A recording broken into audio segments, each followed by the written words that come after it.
beri yang kita punya, agar manfaatnya dirasakan bersama. Assalamualaikum warahmatullahi wabarakatuh. Selamat pagi, salam sejahtera buat kita semua. Yang terhormat para Dewan Guru SDN Celiking 01 pagi. Puji syukur kehadirat Allah Subhanahu wa Ta'ala yang telah memberikan kita rahmat hidayahnya sehingga kita berkumpul pada pagi hari ini dalam rangka kegiatan destinasi positif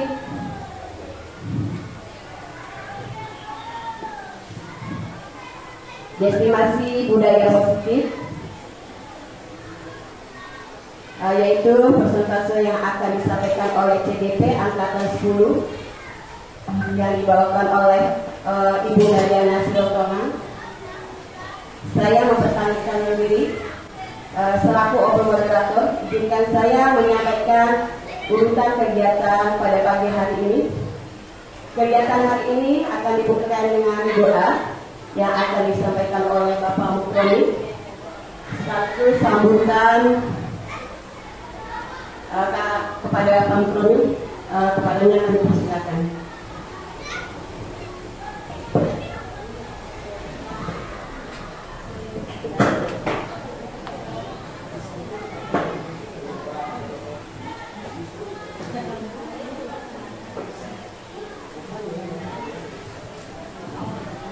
Baik, Assalamualaikum warahmatullahi wabarakatuh. Selamat pagi dan salam sejahtera buat kita semua. Yang kami hormati Bapak Ibu peserta presentase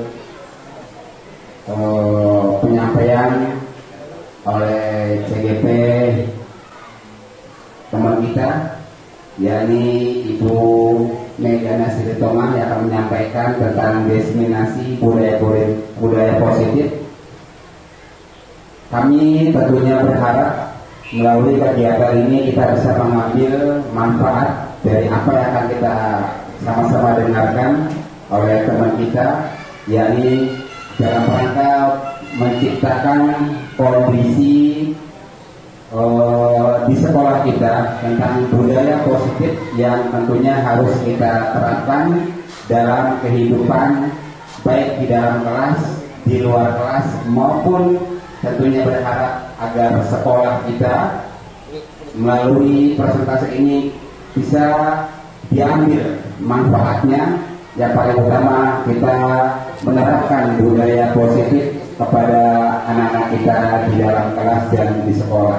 Oleh karena itu, kepada teman kita Ibu Nadiana Silotongan, berharap agar ilmu yang akan disampaikan kepada teman-teman, kepada guru-guru adalah hal yang positif yang harus kita terapkan dan tentunya harus kita pakai, karena kita semuanya berharap bahwa sebagai seorang guru, seorang pendidik, bukan hanya kita menyampaikan materi-materi pembelajaran, tapi juga kita harus menerapkan bagaimana hal-hal yang harus dikerjakan dan hal-hal yang tidak harus dikerjakan oleh peserta didik, sehingga dalam pelaksanaan pembelajaran itu akan mendukung pembelajaran, yakni dengan sama-sama menerapkan budaya positif yang harus dikerjakan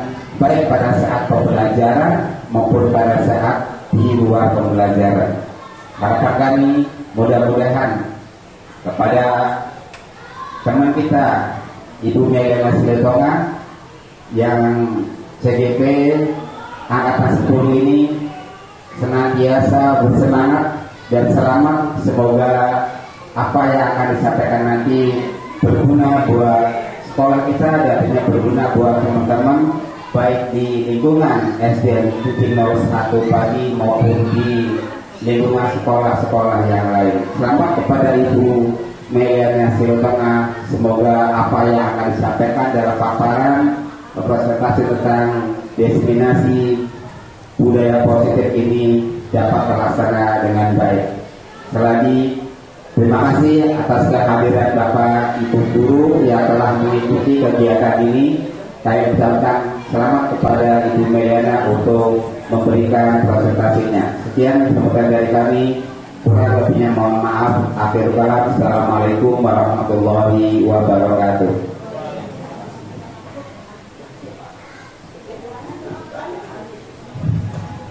Baik.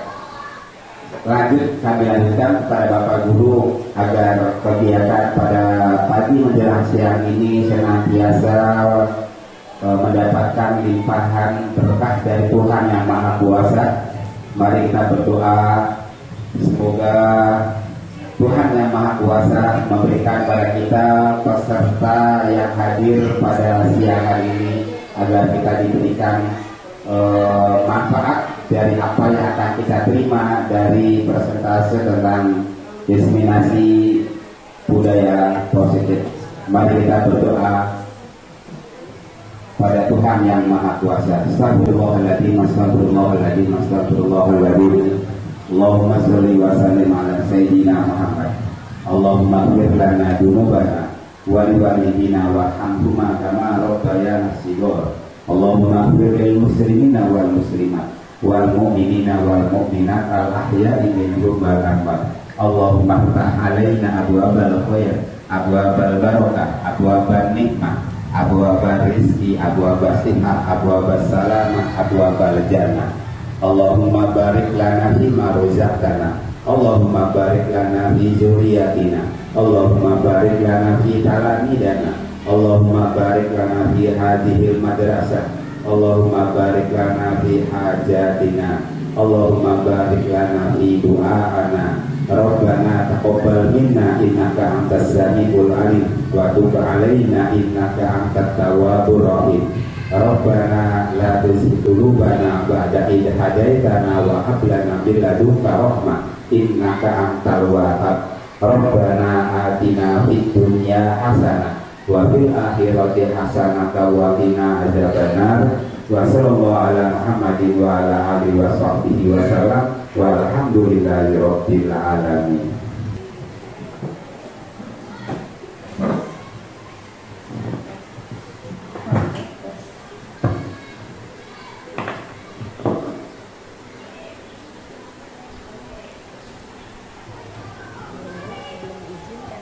Ya, salam bahagia. Shalom. Assalamualaikum warahmatullahi wabarakatuh. Damai sejahtera, Om Swastiastu, Namo Buddhaya, salam kebajikan, Rahayu untuk kita semua yang ada di ruangan ini.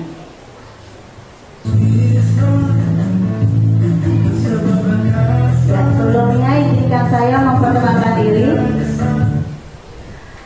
Saya adalah CGP, calon guru penggerak angkatan 10 Melana Sri Tongah, yang bertugas di SDN Cilincing 01 Pagi.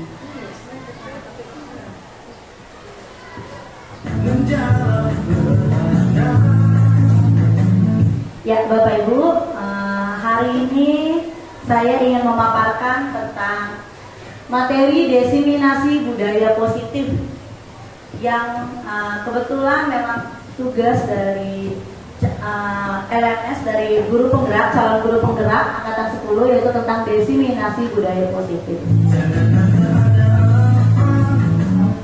Nah, di dalam diseminasi budaya positif pemaparan yang akan saya sampaikan, ada kompetensi guru di modul ini yang diharapkan kita sebagai guru berkontribusi untuk mencapai kompetensi guru tersebut. Yaitu yang pertama adalah guru memahami pentingnya mengetahui kebutuhan belajar dan lingkungan yang memfasilitasi seluruh individu di sekolah agar dapat meningkatkan kompetensinya secara aman dan nyaman. Nah, selanjutnya guru, yaitu kita semua ya, mampu menggerakkan komunitas sekolah. Kalau saya belajar di dalam calon guru penggerak atas 10 itu ada komunitas praktisi. Komunitas sekolah untuk bersama-sama mengembangkan dan mewujudkan visi sekolah yang berpihak pada murid dan berlandaskan nilai-nilai kebajikan universal. Jadi di sini adalah menggerakkan komunitas sekolah. Di sekolah kita kemarin sudah mulai berjalan, sudah mulai membuat ketuanya, wakilnya, humasnya, tapi belum bisa kita actionkan karena kan masih ada syarat-syarat yang harus kita penuhi. Jadi di sini kita diharap mampu menggerakkan komunitas sekolah yang intinya adalah berpusat pada murid.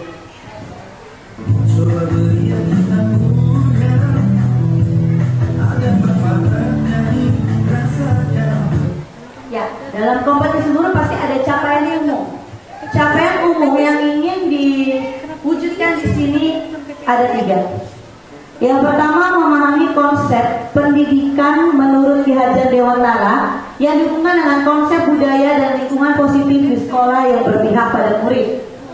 Yang kedua, melakukan evaluasi dan refleksi tentang praktik disiplin dalam pendidikan Indonesia secara umum untuk mendapatkan pemahaman baru mengenai konsep disiplin positif untuk menciptakan murid dengan profil belajar Pancasila.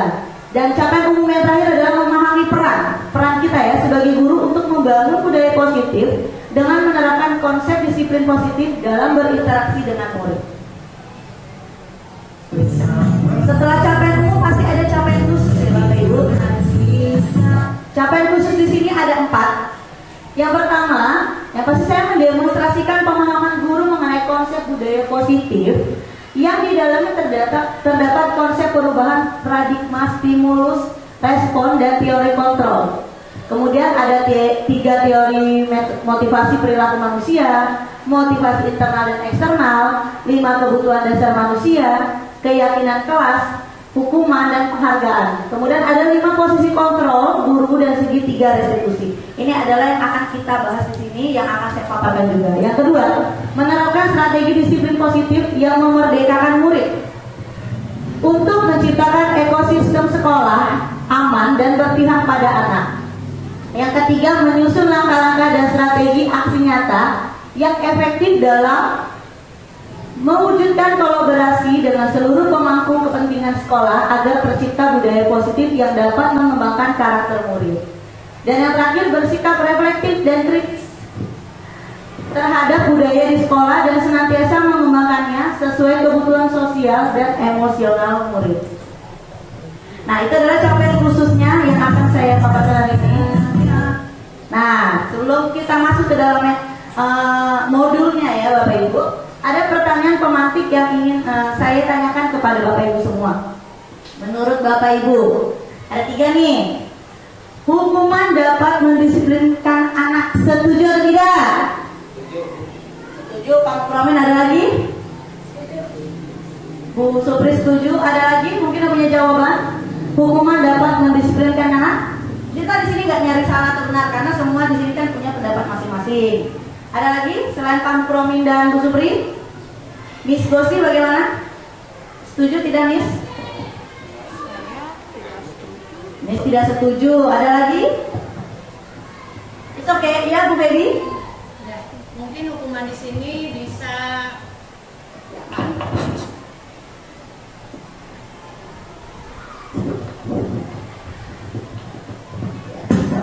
Bu Baby punya jawaban lain nih, sama seperti ini siapa mungkin? Ya, menurut saya hukuman itu kan sifatnya lebih fleksibel terhadap anak. Dilihat dari usia didik anak di umur SD ini untuk kelas 1 dan 6 itu belum sepantasnya untuk mendapat hukuman fisik. Kita bisa alihkan dengan hukuman yang lain, seperti hukuman verbal, bermain dengan otak kanan kiri. Kalau saya pribadi, karena saya di kelas kecil, saya menghukum anak untuk menghitung mundur dari angka 500 ke bawah. Sekalian dia belajar berhitung, sekalian juga dia pusing ya Bu ya. Menurut saya itu udah suatu otak kerja keras juga kalau hukumannya seperti itu. Kalau hukuman fisik saya jujur belum pernah sih. Mungkin ada masukan yang lain. Terima kasih Bapak Ibu. Oh iya, terima kasih Bu Baby untuk jawabannya. Bu Supri mungkin? Ya, Terima kasih Bu Supri bagaimana? Hukuman saya sudah ada di kelas rendah ya. Jadi kalau hukuman di sini saya memang tidak ini ke fisik. Jadi tadi hukuman verbal, sama kalau saya suruh nyanyi. Nyanyi yuk di depan. Biasanya saya pancing dengan kalau bisa lagu-lagu nasional, meskipun kadang-kadang lagu belum terlalu menguasai lagu nasional sambil kita pantun. Oh, jadi Ibu setuju tapi dengan cara positif gitu ya Bu ya? Cara positif dengan menyanyikan bernyanyi gitu. Terima kasih Bu Supri. Terima kasih Bu Supri. Ya, selanjutnya nih yang kedua, pemberian hukuman dengan hal positif seperti membaca, seperti kita yang mau ngasih anak hukuman, baca aja gitu kan. Membaca atau membersihkan halaman sekolah dapat meningkatkan disiplin anak. Setuju atau tidak? Ayo mungkin Pak Mugromir, setuju atau tidak Pak Mugromir? Saya ulang ya Pak. Pemberian hukuman nih dengan hal positif seperti membaca. Jadi hukumannya tuh membaca atau membersihkan halaman sekolah dapat meningkatkan disiplin anak. Bapak setuju atau tidak? Setuju. Setuju. Ya, karena kalau kesalahan-kesalahan yang dilakukan oleh anak dan kita membiarkan, berarti kita tidak langsung memberikan kepada anak itu akan berulang-ulang, karena dia merasa bahwa kesalahan yang dia lakukan tidak ada teguran, tidak ada semacam sanksi dari guru, maka dia akan terus mengulang. Tapi dengan memberikan hukuman yang positif, mau tidak mau anak itu merasa bahwa akan memperbaiki kesalahan yang dia lakukan. Oh, jadi setuju tapi dengan hal positif itu ya Pak ya. Terima kasih Pak. Ada lagi yang punya jawaban lain? Bu Dini, setuju atau tidak setuju? Oh, Pak Fuad, maaf. Nanti Bu Dini ya berarti ya. Okay. Ya Pak Fuad, silakan Pak. Kalau pemberian hukuman dengan hal yang positif, kami setuju. Tapi juga harus dilihat tingkat usia anak itu juga pemberian hukumannya. Jadi usia anak kelas rendah disesuaikan hukumannya agar bisa lebih ringan. Yang penting anak mempunyai efek jerak dan tidak melakukan kegiatan negatif. Oh, jadi seperti itu, setuju tapi dengan tingkatan yang berbeda ya Pak ya. Ya, terima kasih Pak Fuad. Ada yang punya? Oh, tadi Bu Dini ya. Bu Dini bagaimana, setuju atau tidak setuju? Setuju. Sebenarnya saya mau jawab itu ternyata udah dijawab sama itu jawaban saya tadi. Tadinya saya mau jawab itu, cuma udah terjawabkan oleh Pak Fuad. Setuju. Biar anak jadi efek jerah juga sih. Tergantung dengan tingkatan kelasnya. Gitu ya, seperti itu. Terima kasih Bu Dini. Yang lain ada punya jawaban lain? Semua setuju semua?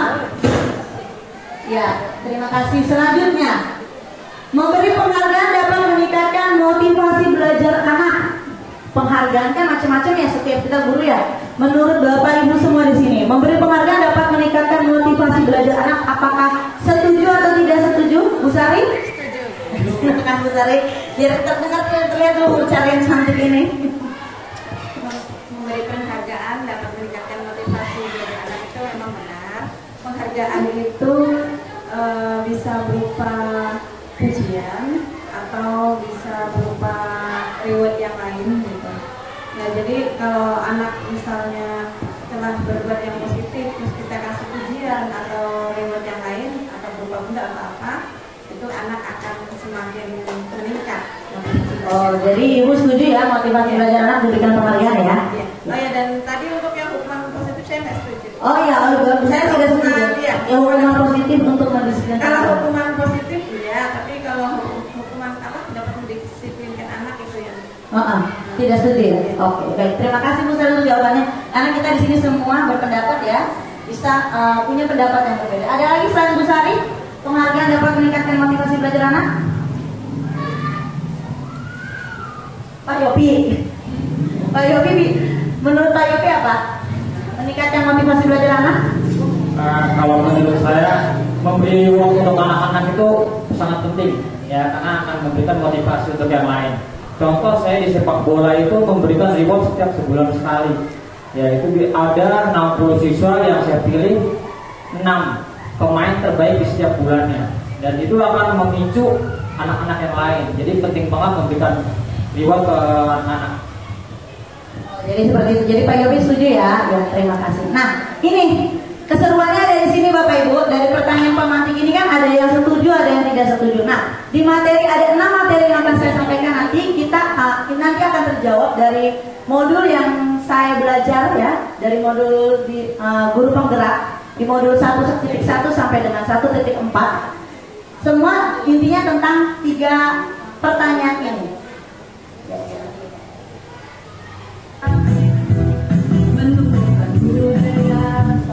Nah, tadi saya katakan bahwa kita ada 6 topik dalam eksplorasi konsep. Yang pertama, disiplin positif dan nilai-nilai kebajikan universal. Yang kedua, teori motivasi, hukuman dan penghargaan, restitusi. Ini memang satu modul sepanjang ini ya judulnya. Yang ketiga, keyakinan kelas. Keempat, kebutuhan dasar manusia dan dunia berkualitas. Kelima, restitusi, yaitu 5 posisi kontrol. Dan yang keenam ada restitusi, yaitu segitiga restitusi. Nah, 3 pertanyaan tadi kan ada yang jawab setuju dan tidak setuju. Nanti materi yang saya sampaikan mungkin bisa Bapak Ibu simak baik-baik apakah sudah sesuai dengan jawaban Bapak Ibu tadi. Kita di sini sama-sama belajar dan saya juga sama-sama belajar di dalam calon guru penggerak angkatan 10 ini. Di sini juga saya tadinya seperti Bapak Ibu semua. Kita kan teman kita sebelumnya Pak Latif juga sudah ikut guru penggerak ya, tapi di angkatan 7 sama seperti ini dengan pertanyaan. Di situ kita kan berbeda pendapat. Tapi ketika kita menyampaikan materi, apalagi saya sudah terjun langsung dan belajar bagaimana tentang disiplin positif, teori motivasi sampai ke 5 posisi kontrol serta segitiga restitusi, di situ saya baru memahami siapa saya sebagai guru. Nah, kita akan bahas di sini, menarik sekali. Silakan Pak Yopi.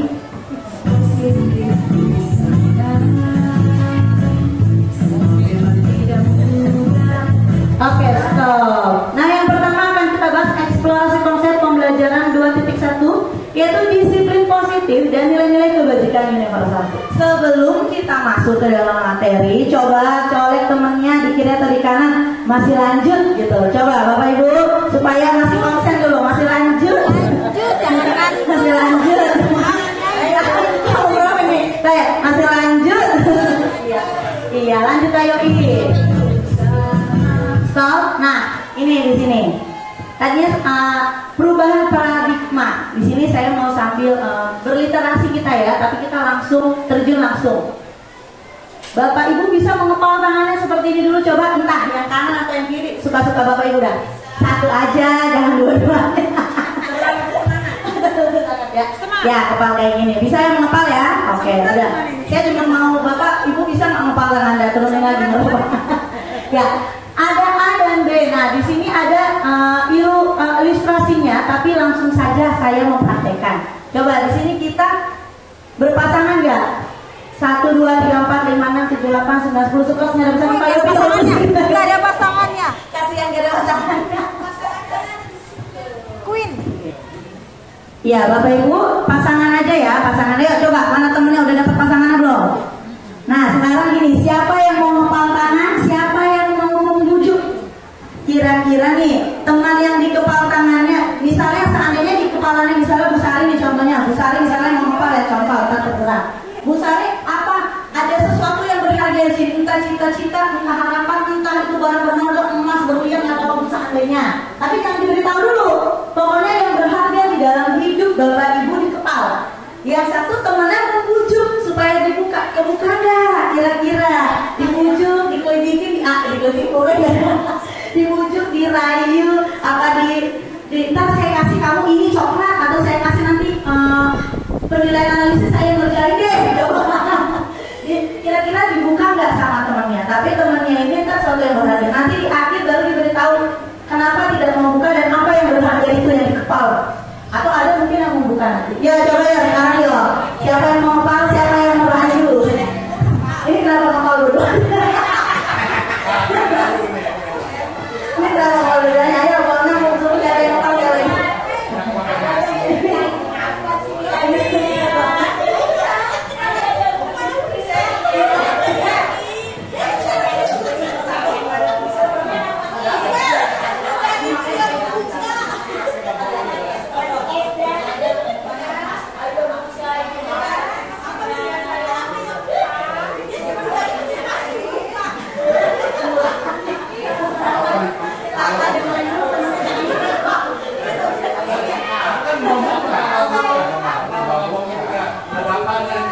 yang sudah terbuka Pak Yopi belum pernah nih.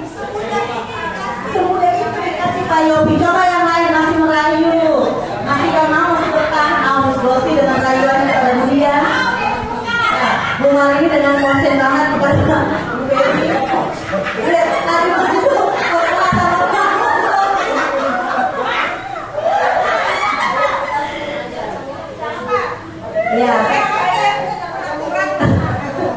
Ya sudah ya.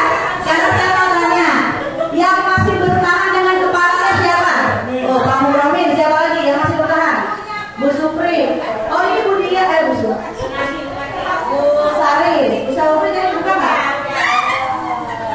Ini masih serius ini. Masih serius ini. Bu Dia masih kepalanya. Ya, kita mau tahu dulu. Kira-kira nih, pertama ya, tadi ada Pak Muromin, ada Bu Sari, ada Bu Dia. Ya, Pak Muromin dulu. Kira-kira Pak Muromin, tadi nggak mau dibuka-buka udah dibujuk sampai dia dipancung sama Pak Fuad. Apa sih sampai kuku banget? Kira-kira apa sih yang di dalam tangan ini? Baik. Ya, terima kasih. Kenapa saya masih berpegang dan tidak membuka kepala tangan saya? Karena kepala tangan saya ini adalah sesuatu sangat berharga buat hidup saya, buat keluarga saya, buat keutuhan. Makanya kami hanya bisa membuka pada saat saya ada di dalam rumah saya. Saya mengetahui hanya istri dan anak-anak saya. Oh, nggak boleh. Kami adalah rahasia dan komitmen kami dalam membina, menciptakan suatu keharmonisan saya di rumah. Rahasia banyak orang. Iya, maksudnya ya saya hanya membukanya di depan anak dan istri saya.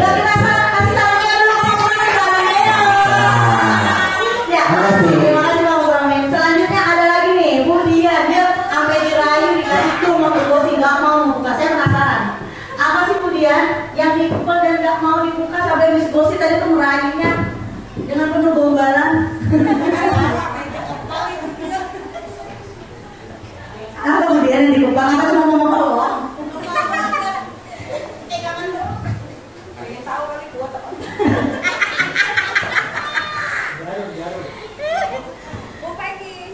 Ayo ya, kira-kira apa sih boleh kasih tahu nggak?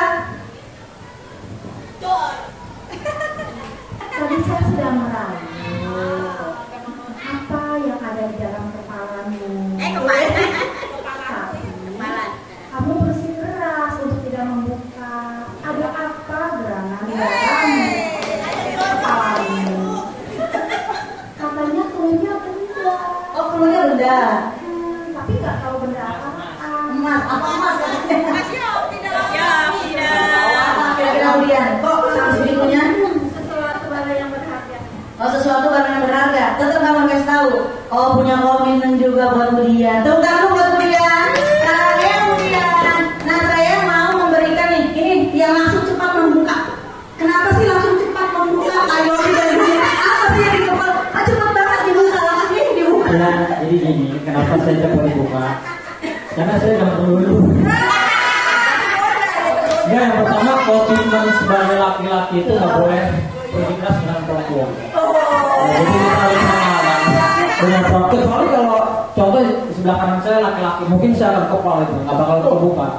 Tapi karena perempuan saya harus mengalah. Karena mengalah itu bukan kalah, tapi menunda kemenangan. Berarti kalau perempuan gak tergoda ya, terayu. Beda dulu ntar apa dulu nih? Ini kan Iya, oke. Tepuk tangan buat Pak Yopi lagi ya, Pak Yopi. Iya. Silakan Pak Yopi kembali lagi. Ya, Bapak Ibu, tadi ada yang tidak mau membuka, ada yang akhirnya mau terbuka, ada yang membukanya cepat, ada yang lama, tergoda, dirayu mungkin ya. Betul seperti yang disampaikan oleh Pak Muromin tadi adalah suatu komitmen.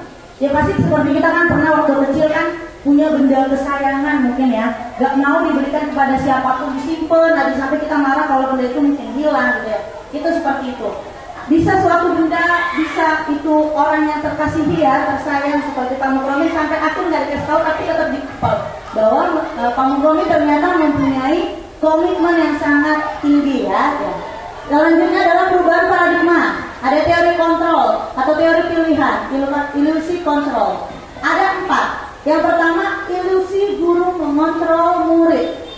Yang kedua, ilusi bahwa kritik dan membuat orang merasa bersalah dapat menguatkan karakter. Yang ketiga, ilusi bahwa semua penguatan positif efektif dan bermanfaat. Ilusi itu kan masih remang-remang berarti ya Ibu. Yang terakhir, ilusi bahwa orang dewasa memiliki hak untuk memaksa. Seperti yang tadi dilakukan. Ada yang merayu, ada yang dipaksa, bukan enggak gitu kan. Itu kan ilusi ya, bahwa orang dewasa dapat memiliki hak untuk memaksa. Selanjutnya Pak Evi. Stop. Ya, di sini ada perubahan paradigma stimulus respon, teori kontrol atau teori pilihan. Siapa sesungguhnya memiliki kontrol? Di sini ada stimulus. Kenapa masih kosong? Saya berikan nanti. Saya beritahu. Saya buka di open ya. Nanti yang di sini masih kosong.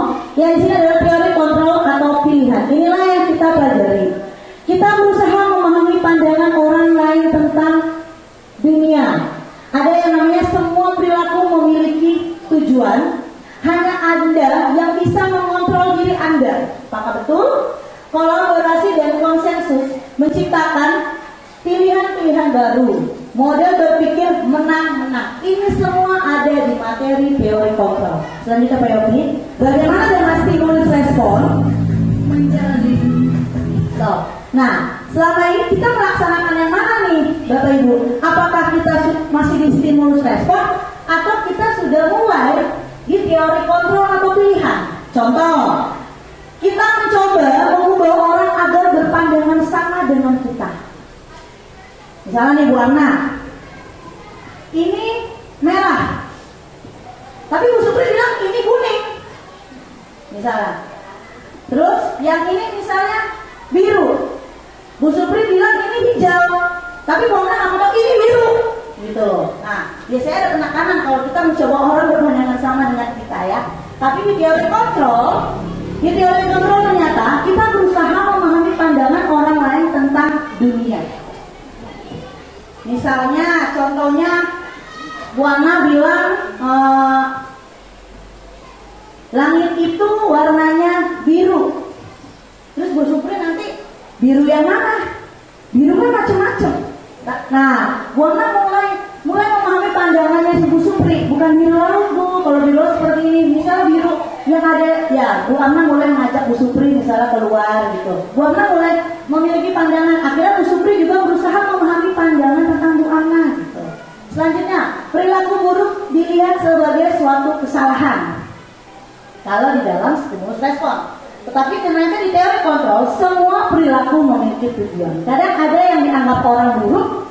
Misalnya Bu Dini menganggap yang dilakukan oleh saya buruk, tapi saya belum tentu melihat apa yang dilakukan Bu Dini buruk. Karena semua orang mempunyai tujuannya, tapi caranya berbeda. Seperti itu juga kita terhadap murid ya. Selanjutnya, orang lain bisa mengontrol saya. Jika di dalam stimulus respon, orang lain bisa mengontrol saya. Tapi di dalam teori kontrol hanya Anda yang bisa mengontrol diri Anda. Ketika Anda nih, seperti Bu Marini, misalnya Bu Marini udah lelah mengerjakan sesuatu gitu kan, gak mungkin karena Bu Pedi yang bilang udah Bu Marini istirahat aja, itu kan berarti orang lain bisa mengontrol kita. Tapi Bu Marini merasa tubuh Bu Marini ini udah gak kuat nih, kayaknya saya harus istirahat dulu. Kan kita yang tahu diri kita kapan istirahatnya, kapan mulai bekerja lagi. Jadi di dalam teori kontrol Anda tidak bisa mengontrol orang lain ya. Kalau dalam stimulus respon saya bisa mengontrol orang lain. Selanjutnya, pemaksaan ada pada saat bujukan gagal. Kalau di teori kontrol, kolaborasi menciptakan pilihan-pilihan baru. Nah, kita sekarang ini kan disuruh berkolaborasi terus. Kenapa? Karena ketika kita berkolaborasi, ternyata kita menemukan buah-buah pikir yang baru yang cocok dengan tujuan kita apa gitu. Selanjutnya, di stimulus respon, model berpikir menang kalah. Ini menang, ini kalah kalau di stimulus respon. Tetapi di dalam teori kontrol, model berpikir harus menang-menang. Nah, kita ready?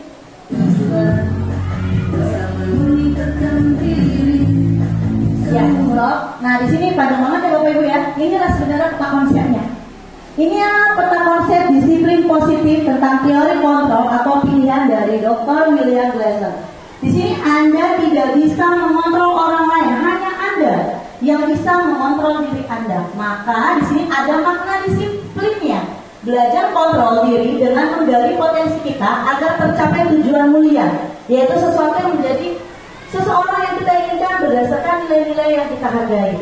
Kemudian dari teori kontrol ada semua perilaku memiliki tujuan. Turun ke teori motivasi. Kemudian ada untuk menghindari hukuman untuk mendapatkan imbalan. Ternyata menghindari hukuman dan mendapatkan imbalan adalah motivasi ekstrinsik. Selanjutnya ada untuk menghargai diri sendiri. Nah, menghargai diri sendiri di dalam perilaku itu balik lagi kepada mengontrol. Anda tidak bisa mengontrol orang lain, hanya diri kita yang bisa mengontrol diri kita sendiri. Selanjutnya dalam semua perilaku ada nilai-nilai kebajikan universal yang nanti akan turun kepada keyakinan kelas. Selanjutnya ada model berpikir menang-menang, yaitu kolaborasi menciptakan pilihan-pilihan baru. Ada 5 posisi kontrol di sini. Yang pertama, kita nih sebagai guru, apakah kita sebagai guru penghukum? Ataukah kita sebagai guru pembuat rasa bersalah? Ataukah kita guru sebagai teman? Ataukah kita guru sebagai pemantau? Atau yang terakhir, kita guru sebagai manajer?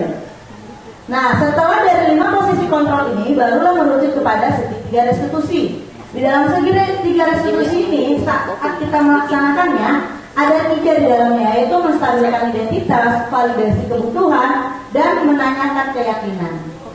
Yang terakhir ada realitas, yaitu kebutuhan yang berbeda. Kita berusaha memahami pandangan orang lain tentang dunia. Setiap orang memiliki gambaran berbeda. Gak bisa kita menyamakan 15 orang harus sama seperti kita yang 1 orang. Ya, karena 15 orang yang lainnya punya gambaran lain tentang dunia atau tentang hal yang dalam tujuan masalah yang sedang diangkat. 5 kebutuhan dasar manusia yang pasti bertahan hidup. Kemudian penguasaan, kasih sayang dan rasa diterima, kesenangan dan kebebasan. Dan lanjut Pak Ibi, kita akan masuk ke dalam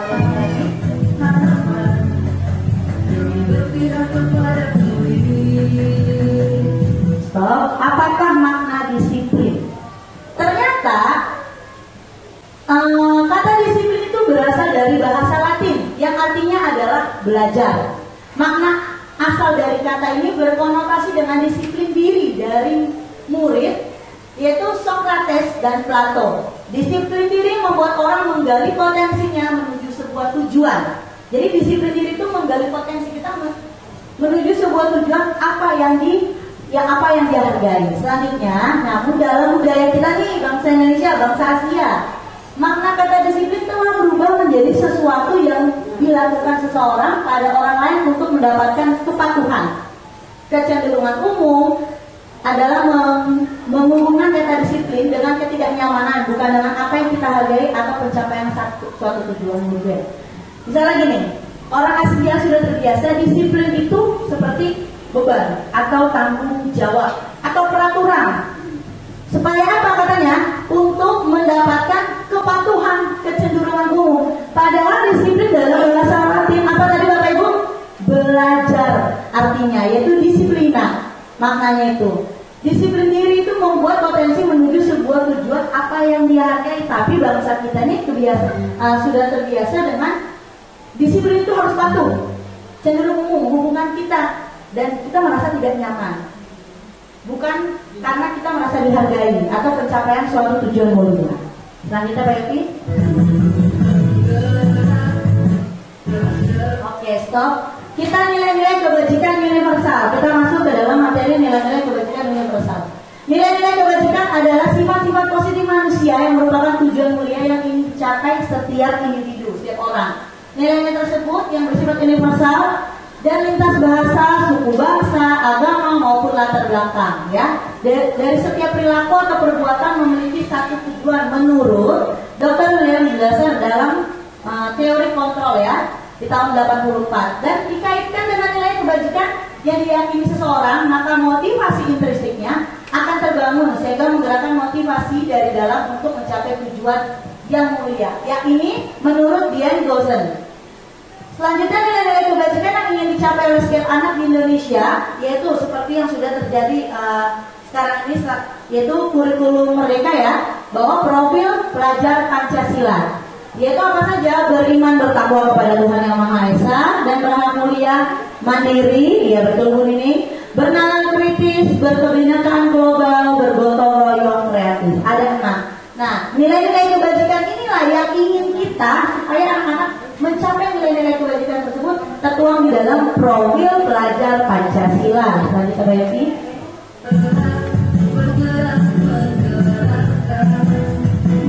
Oke, stop. Nah, itu adalah modul yang sudah selesai. Selanjutnya kita akan masuk ke modul eksplorasi konsep pembelajaran teori motivasi, hukuman, dan penghargaan restitusi. Ya, supaya acaranya makin hidup, saya mau semua bangkit berdiri dulu deh. Kita ice breaking dulu. Karena supaya nggak ngantuk juga ya, dia nggak bangunin. Betul itu. Mas kenapa minum sambil minum? Ya, kita mau ice breaking dulu. Kalau saya bilang salam sejahtera, Bapak Ibu bisa bilang salam bahagia tapi dengan bahasa tubuh Bapak Ibu. Misalnya salam bahagia Bapak Ibu pagi hari ini itu apa? Apa bikin tanahil? Apa seperti ini? Atau seperti ini? Jadi suka-suka Bapak Ibu ya. Salam bahagianya seperti apa yang menggambarkan diri Ibu pagi hari ini? Bahagia. Ayo Pak Yopi, silakan. Oh, Pak Yopi di sini aja ya. Ya. Bu ini. Ya lanjut ya. Saya akan sebut. Salam sejahtera. Oke, saya itu bebas.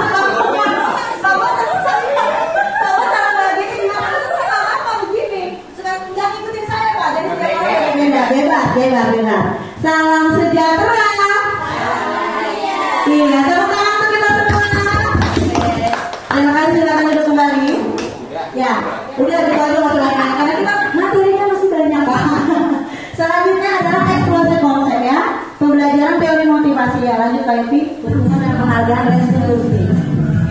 Stop. Di dalam modul ini kita akan membahas tentang teori motivasi perilaku manusia. Yang pertama, untuk menghindari ketidaknyamanan atau hukuman, apa yang akan terjadi apabila saya tidak melakukannya. Ternyata itu terjadi dari motivasi eksternal. Yang kedua, untuk mendapatkan imbalan dari orang lain atau institusi kita sendiri ya, apa yang akan saya dapatkan apabila saya melakukannya. Ternyata itu juga motivasi eksternal. Dan yang terakhir, untuk menghargai diri sendiri, saya akan menjadi orang yang seperti apa bila saya melakukannya. Nah, ini adalah motivasi internal dari dalam diri kita sendiri ternyata. Tujuannya adalah disiplin positif lagi. Jadi yang nomor 1 sama nomor 2 itu ternyata kita melakukannya mau imbalan, itu ada motivasi eksternalnya. Tapi kalau yang ketiga itu apa ya yang terjadi bila saya melakukannya? Itu ternyata ada di dalam diri kita sendiri. Lanjut Pak.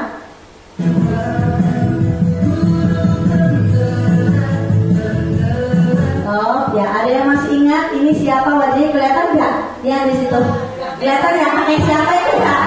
Kakek siapa yang kelihatan Supri? Iya, tepuk tangan buat Supri, betul. Ya, Ki Hajar Dewantara adalah Bapak Pendidikan Indonesia ya, Bapak Pendidikan kita di Indonesia. Merdeka katanya, merdeka menurut Ki Hajar Dewantara. Nah ini di modul 1 saya belajar tentang filosofi KHD, yaitu mungkin belum ada tahu ya, KHD itu Ki Hajar Dewantara.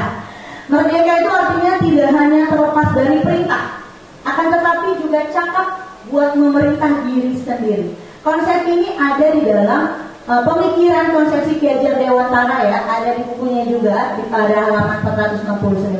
Ternyata merdeka menurut Ki Hajar Dewantara adalah tidak hanya terlepas dari perintah.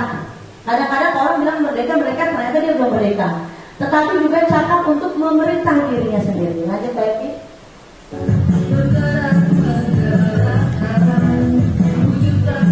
Oke, stop. Didukung oleh penghargaan. Nah, ini kita masuk ke sini. Bahwa penghargaan berlaku sama. Ternyata penghargaan berlaku sama dengan hukuman. Dalam arti meminta atau membujuk seseorang melakukan sesuatu untuk memenuhi suatu tujuan tertentu dari orang, meminta atau membujuk. Dorongannya eksternal dan ada faktor ketergantungan. Beberapa dampak dari pemberian penghargaan ini menurut Alexon ya. Jadi ternyata tidak hanya hukuman saja, ternyata penghargaan juga berlaku sama dengan hukuman. Nah, pengaruhnya jangka pendek dan jangka panjang. Misalnya, contoh ini, Pak Mukromi bilang, kamu apa? Rian, kamu harus hafal ayat ini ya. Kalau enggak nanti kamu, Bapak suruh minta tulisan ini, tulisan Arab kaligrafi ini. Nah, itu hukuman nggak Bapak Ibu? Hukuman. Jadi si anak itu jelas saat itu saja. Atau misalnya, tapi ini enggak ya, Pak Bromina tidak seperti itu. Selanjutnya misalnya Bu Dini, beda ya Pak. Bu Dini misalnya gini, misalnya Yopi, ayo dong kamu kerjakan tema ini. Kalau kamu tidak kerjakan, nanti kamu tidak dapat nilai. Nanti bukan coklat deh kamu selesai mengerjakan. Yopi kerjain nih, besoknya juga dia kerjain cepet-cepet. Ternyata dia mengharapkan Bu Dini memberikan coklat imbalan. Ternyata itu sama dengan hukuman. Lanjut, penghargaan menghukum. Penghargaan mengurangi ketepatan. Jadi penghargaan itu ternyata juga menghukum, bukan hukuman ya.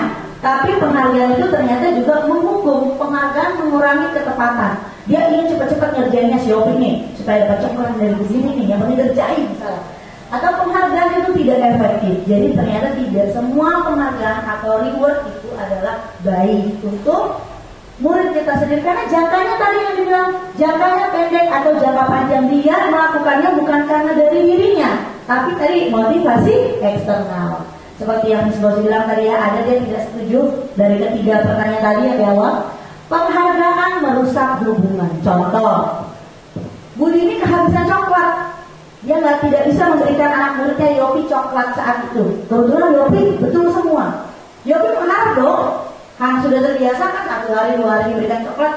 Bu Dini ini, ya habis, tapi kamu hebat Yopi, keren, bagus. Padahal udah ujian yang lebih banget lah ya dari Bu Dini. Tapi Pak Yopinya selanjutnya cemberut melihat Bu Dini masuk aja. Dia merasa kecewa bukan karena nilai, kecewa karena tidak dapat coklat. Jadi ternyata penghargaan juga dapat merusak hubungan. Ya, terima kasih. Lanjut Pak Yopi.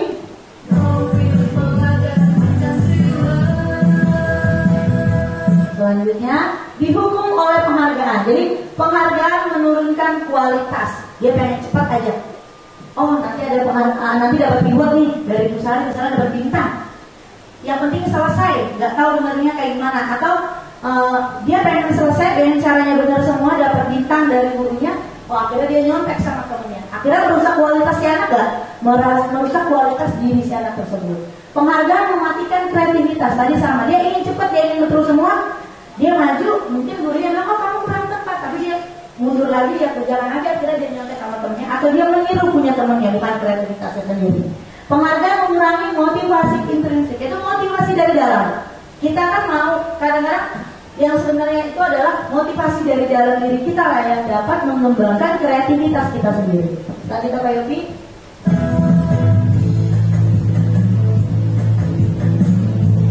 Oke, stop. Bentuk program kebajikan. Nah ini apresiasi. Dalam memberikan apresiasi atau pengakuan perlu diingat beberapa hal. Ini saya pelajari di awal-awal modul 1.1 dan 1.2. Bahwa ternyata kita itu juga butuh apresiasi atau pengakuan ya. Yang satu, beri dukungan secara khusus. Yang kedua, beri pengakuan secara pribadi, intern saja gitu loh. Jadi bukan karena di depan banyak orang terus akhirnya kan dia pengen mau nanti gurunya suatu saat memuji dia, mengakui dia di depan semua orang. Nah itu ternyata tidak perlu. Kita bisa juga dengan face to face atau secara pribadi. Yang ketiga, pengakuan kepada semua murid bergantian. Kalau mau kepada semua murid, kalau mau diakui atau memuji anak di dalam kelas, jangan satu. Semua harus kita puji karena semua anak memiliki karakter dan kreativitas berbeda-beda. Yang selanjutnya, beri pengakuan secara konsisten. Nah, kita harus konsisten memberi pengakuan tersebut. Yang kelima, fokus pada proses. Kadang kan yang penting hasil akhir. Kalau saya memang pribadi bukan tidak peduli, tapi lebih peduli kepada proses. Bagaimana? Sama seperti kita kalau mengoreksi matematika ya Bapak Ibu, hasil akhirnya ini. Tapi kita lihat cara si anak kan 1, 2, 3 anak mengerjakan dengan cara berbeda. Bagaimana prosesnya? Kok ini caranya udah benar, hasil akhirnya salah, dia kurang tepat. Tapi dia udah benar prosesnya gitu. Ada yang caranya jawabannya benar, prosesnya dia berbeda. Jadi itu proses. Jadi tidak hanya di hasil akhir. Proses itu dibutuhkan. Sama seperti kita semua di sini. Ketika kita punya tugas masing-masing, tugas tambahan. Atasan kita itu gak hanya melihat hasil akhir, tapi dia juga melihat proses kita bagaimana mengerjakan hal tersebut. Selanjutnya Pak Yogi.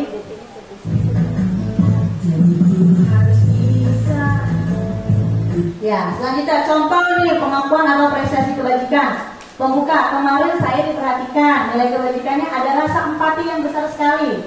Situasinya bagaimana? Pada saat menolong murid baru di kelas kita. Atau saya menghargai, nilai kebajikannya apa kalau menghargai? Kepedulian. Situasinya pada saat kita membantu teman-teman di dalam tugas kelompok. Ada lagi pengakuannya terima kasih. Untuk apa nih?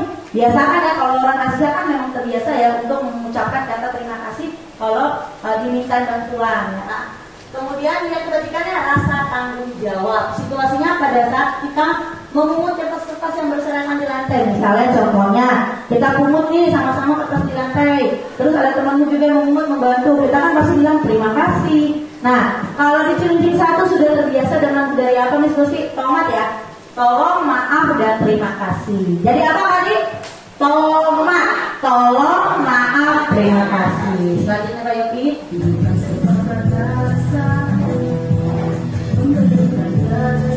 Tindakan guru. Nah gini, saya mau tahu ada 1, 2, 3, 4, 5, 6, 7. 1, 2, 3, 4, 5, 6, 7.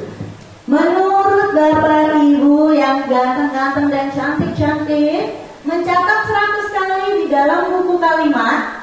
Di dalam buku dengan kalimat saya tidak akan terlambat lagi karena terlambat ke sekolah. Hukuman atau konsekuensi? Hukuman. Siapa yang setuju itu hukuman tunjuk tangan? Hukuman. Ya tunjuk tangan. Ya, yang setuju itu konsekuensi? Ada? Kemudian apa hukuman atau konsekuensi? Hukuman. Mencatat 100 kali termasuk hukuman. Nah, lari mengelilingi lapangan basket 2 kali karena terlambat tadi di sekolah. Hukuman atau konsekuensi? Hukuman. Ada yang konsekuensi? Hukuman. Lanjut. Murid diminta untuk push up 15 kali karena tidak menggunakan masker ke sekolah. Hukuman atau konsekuensi? Hukuman. Yang hukuman tunjuk tangan. Yang konsekuensi? Oh ya, ada yang hukuman, yang konsekuensi atau hukuman nih? Hukuman. Kemudian hukuman. Lanjut. Menggantikan kertas tugas teman yang telah dicoret-coret. Hukuman atau konsekuensi? Konsekuensi. Selanjutnya, membersihkan tumpuan air di meja tulis karena tersenggol pada saat belajar. Hukuman atau konsekuensi? Konsekuensi. Murid disuruh untuk menggunakan sepatu seharian di sekolah karena tidak mengenakan sepatu hitam. Hukuman atau konsekuensi? Hukuman. Selanjutnya, lari mengelilingi lapangan basket 2 kali karena terlambat 10 menit untuk pelajaran PJK. Hukuman atau konsekuensi? Hukuman. Ya, tadi udah dijawab ya. Sekarang kita lihat lanjut Pak Yopi. Dia hukuman atau konsekuensi? Jawabannya adalah Pak Yopi. Teng. Ternyata mencatat saya tidak akan terlambat lagi karena terlambat ke sekolah adalah hukuman. Siapa yang jawab hukuman? Oke, hukuman. Betul. Lalu mengelilingi lapangan basket 2 kali karena terlambat tadi. Tadi siapa yang jawab hukuman? Betul. Tepuk tangan lagi. Ayo kita doain ya. Tangan kita nih, buat tangan kita. Selanjutnya, murid diminta push up karena tidak menggunakan masker ke sekolah. Hukuman. Tadi siapa yang jawab? Tepuk tangan lagi. Betul. Selanjutnya, menggantikan kertas tugas teman yang telah dicoret-coret. Konsekuensi. Kenapa bisa konsekuensi? Ada yang bisa jawab? Ada yang bisa membantu saya menjawab? Ya, Bu Supri lagi. Terima kasih. Memang sangat aktif sekali memberi. Silakan boleh berikan. Kenapa Bu? Kenapa dia konsekuensi? Terima kasih karena anak tersebut harus bertanggung jawab karena sudah mencoret-coret teman-temannya dan harus diganti. Ya, betul. Ya tepuk tangan Bu Supri. Ya betul. Tepuk tangan buat Bu Supri karena harus bertanggung jawab. Jadi itu adalah konsekuensi dia. Kenapa dia coret-coret punya temannya? Kan dia bisa coret di kertasnya sendiri gitu loh. Emang karena model kesengan kadang-kadang anak ya.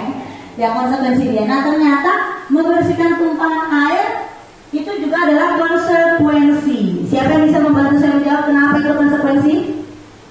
Bu Sari mungkin? Kenapa Bu?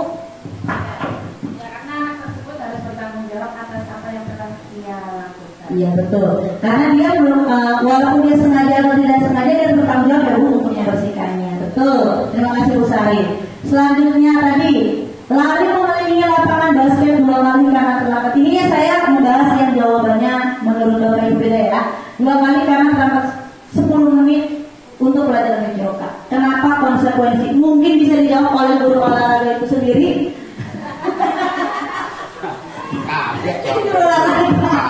Lari di lapangan basket 2 kali. Kenapa konsekuensi? Saya sih nggak pernah pakai ini ya, Bu. Cuma Karena nggak Kalau ada. pakai hukuman. kalau enggak, kalau saya telat, saya di luar. Karena nggak punya lapangan Dan basket. biasanya di luar. Nah, menurut Pak sebagai guru PJOK, ada nggak di materinya? Lari mengelilingi lapangan basket 2 kali karena terlambat 10 menit untuk pelajaran Bapak di lapangan. Kenapa itu konsekuensi bukan hukuman? Karena ada kesepakatan 10 menitnya itu. Jadi Ya, kesepakatan dalam jam masuknya. Misalkan kita masuk jam 4, kita udah bilang nggak boleh lewat dari jam 4. Kalau nanti kamu itu semua ya. Ya enggak lagi. Nah, kalau kamu lewat dari 1 menit atau 2 menit, kita sepakat untuk lari 2 keliling lapangan basket. Oke, terima kasih Pak Pak Yani. Guru olahraga itu udah- Ada lagi jawaban dari guru agama. Yang lain menanggapi dari Pak Guru olahraga. Guru Oke, pejabat. lanjut. Kenapa Pak? Tadi terima kasih.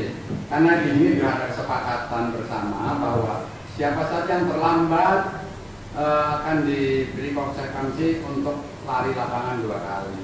Mungkin kesepakatan ini yang menjadi ukuran dari mereka yang hadir tadi itu. oh, jadi udah kesepakatan duluan ya Pak. Ada lagi? Makasih ya Pak Muka. Lanjut Bu Marini. Iya Bu.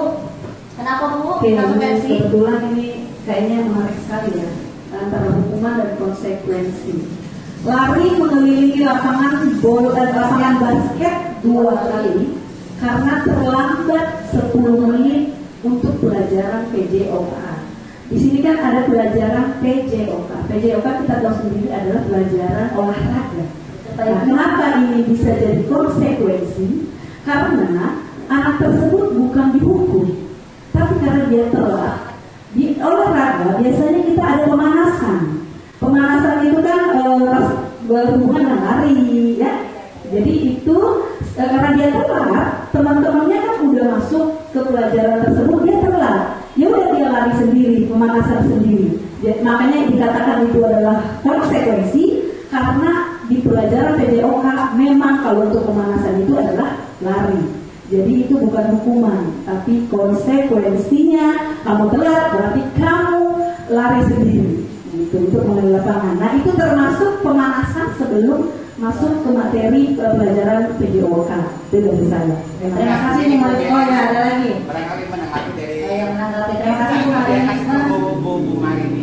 Bagaimana dan kaitannya dengan yang nomor 2? Kenapa kalau lari mengelilingi lapangan basket 2 kali karena terlambat dinamakan? Menarik sekali pertanyaannya Pak Barangkali ya. Oh ya, di situ juga ada tentang lari mengelilingi lapangan basket 2 kali karena terlambat hadir di sekolah.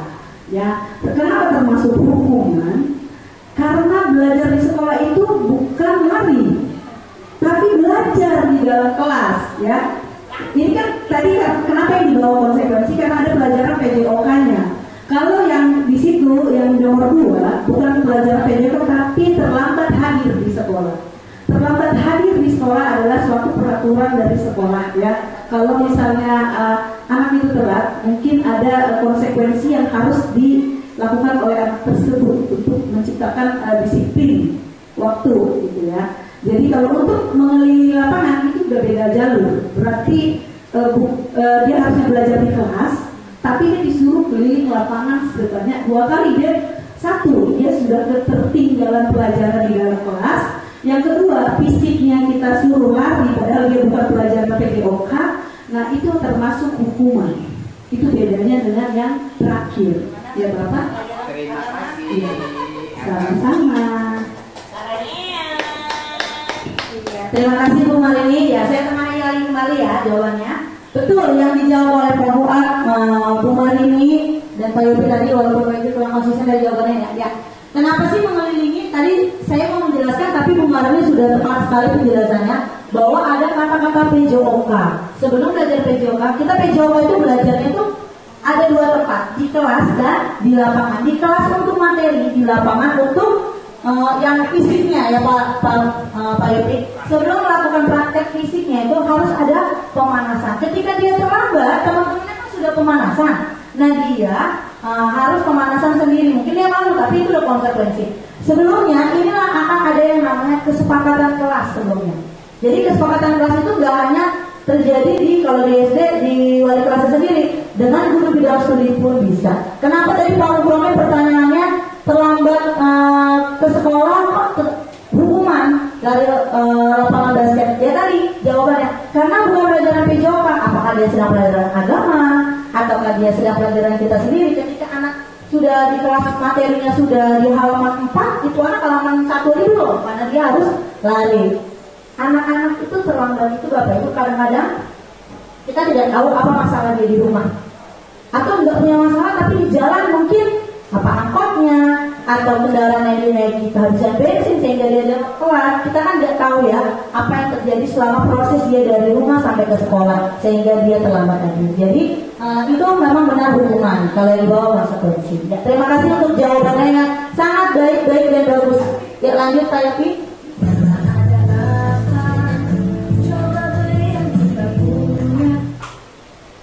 Ya, perbedaan hukuman dan konsekuensi. Hukuman itu menyakitkan. Sakit gak sih kalau dihukum? Kita kan pernah sekolah dulu ya. Sakit ya pastinya kalau dihukum, menyakitkan. Konsekuensinya, kalau konsekuensi sesuatu yang harus terjadi. Sebelum terjadinya ada konsekuensi, kita sudah sepakat dulu, membuat kesepakatan dulu bersama. Tidak hanya bukan guru ya, tapi kita melibatkan juga murid karena kita posisinya materinya di sekolah, jadi kita murid dengan guru. Kemudian membuat anak sakit. Hukuman itu adalah membuat anak sakit, baik fisik maupun perasaannya, yaitu di dalam hatinya, untuk jangka waktu yang lama. Apakah kita yang ada di sini ada yang masih ingat guru kita memberi hukuman apa? Masih ada yang ingat gak? Dulu apa waktu SD, SMP, SMA, apa jadinya waktu kuliah? Berapa Miss? Apa Miss? Coba Miss gosip saya tertarik. Saya berbagi pengalaman ya Bapak Ibu Guru, teman-teman. Waktu SMA itu masih terngiang sama saya sampai sekarang, kelas 2 SMA. Memang itu tidak direncana, tidak terjadwal, entah kenapa setiap pelajaran fisika, tepatnya hari Selasa, saya selalu terlambat. Nah, yang terlambat itu yang duduknya di belakang saya dengan teman sebangku saya. Jadi yang di belakang berdua itu saya kosong. Kami berdua itu selalu terbiasa hari Selasa keliling lapangan, setelah itu duduk di depan kelas sampai pelajarannya selesai. Selesai. Jadi 2 mata pelajaran fisika selesai baru boleh masuk. Itu pengalaman saya. Jadi hukuman ya. Terima kasih Miss untuk pengalaman berbenarnya. Nah, ternyata Miss Gosi sudah sampai jadi guru, dia masih mengingat apa yang terjadi dulu waktu sekolah ya Miss ya. Ternyata hukuman itu bisa membuat anak mengingat dalam jangka waktu yang lama. Sedangkan konsekuensi membuat anak merasa tidak nyaman dalam jangka waktu pendek. Tetap sama-sama tidak nyaman tapi jangka waktu pendek. Karena sebelum terjadi konsekuensi tersebut kan ada kesepakatan. Ketika dia selanjutnya bisa menyepakati hal tersebut, dia tidak terjadi lagi konsekuensinya. Selanjutnya anak membenci kedisiplinan kalau hukuman. Sedangkan konsekuensi anak menghargai dari dalam dirinya tentang disiplin. Nah, hukuman paksaan, sedangkan konsekuensi stimulus tanggapan. Hukuman mendorong anak menyakiti diri sendiri, sedangkan konsekuensi mendorong anak agar mudah menyesuaikan diri. Hukuman adalah konsep diri yang buruk, sedangkan konsekuensi adalah konsep diri yang baik. Hukuman adalah anak belajar untuk menyembunyikan kesalahan. Setuju gak? Kalau anak-anak menyembunyikan kesalahan karena dihukum. Benar ya? Jadi anak-anak supaya nggak dapat hukuman, jadi sembunyikan kesalahannya. Dia sadar dari mana kesalahan. Sedangkan konsekuensi anak belajar untuk mematuhi peraturan. Hukuman ada rasa marah, rasa bersalah, dipermalukan, merasa tidak dihargai. Sedangkan konsekuensi adalah kehilangan hak, dibuat tidak nyaman atau diasingkan dalam waktu yang sementara. Sekali lagi, tetap rasa ini ada, tapi karena tidak menjalankan kesepakatan yang sudah ada di kawan. Lanjut.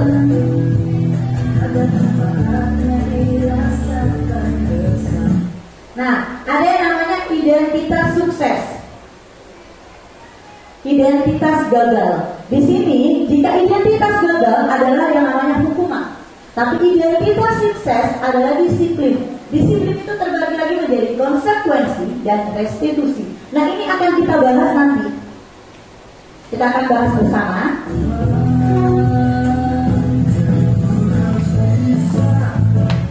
Nah, ciri-ciri restitusi. Yang pertama, bukan untuk menebus kesalahan, namun untuk belajar dari kesalahan. Yang kedua, memperbaiki hubungan. Yang ketiga, tawaran bukan paksaan. Yang keempat, restitusi menuntun anak melihat ke dalam diri. Restitusi mencari kebutuhan dasar yang mendasari tindakan. Yang keenam, restitusi diri adalah cara yang paling baik. Restitusi fokus pada karakter, bukan tindakan. Restitusi fokus pada solusi. Restitusi mengembalikan murid yang berbuat salah pada kelompoknya.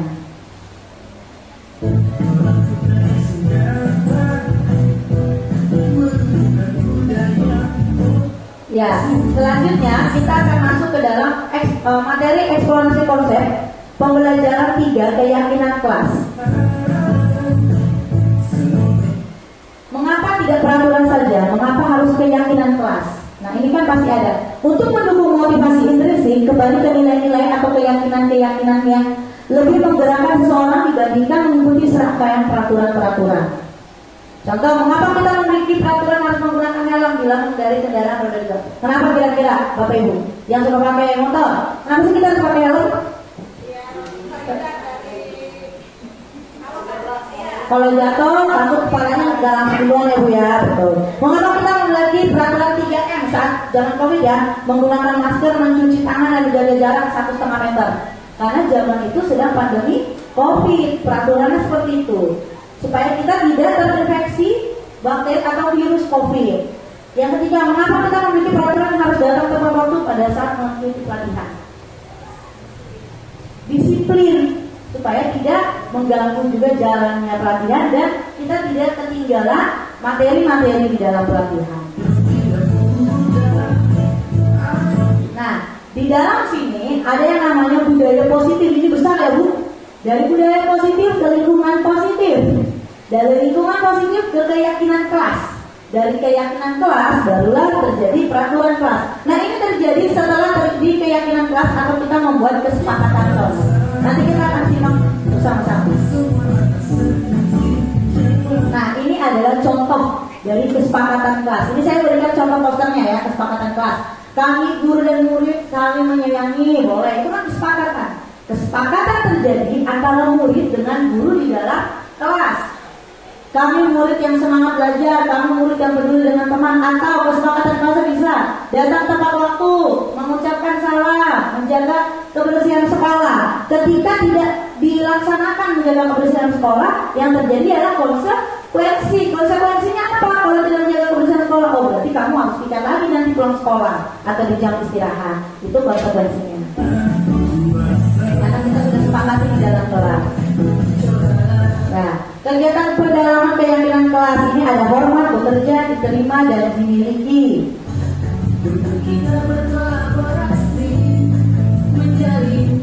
Ya, kegiatannya seperti tadi ini ya Pak, Bapak Ibu. Hormat, tampak seperti datang tepat waktu, tidak tampak seperti sering hadir terlambat. Nah, ini akan terjadi jika kita sudah membuat sebuah kesepakatan.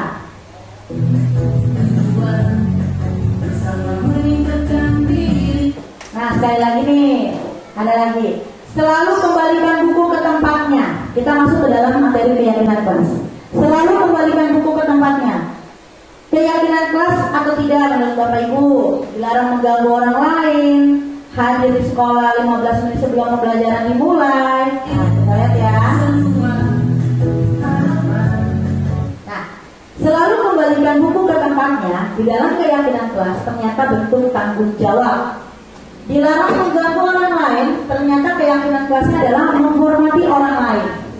Hadir di sekolah 15 menit sebelum pembelajaran dimulai, ternyata keyakinan kelasnya adalah menghormati orang lain dan berkomitmen. Jadi di sini ada nilai-nilai sikapnya ya. Selanjutnya, dilarang melakukan kekerasan, yaitu keselamatan dan menghormati orang lain. Dilarang menggunakan narkoba adalah keyakinan kelasnya kesehatan. Bergantian atau menunggu giliran, menghormati orang lain atau bersabar. Gunakan masker. Keyakinan kelasnya kesehatan dan keselamatan.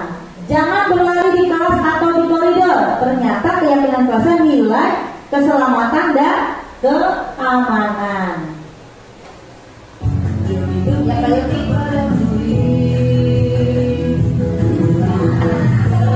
Ya, selanjutnya akan saya tayangkan video contoh membuat keyakinan kelas, yaitu kesepakatan kelas.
Jadi jangan bolos ya.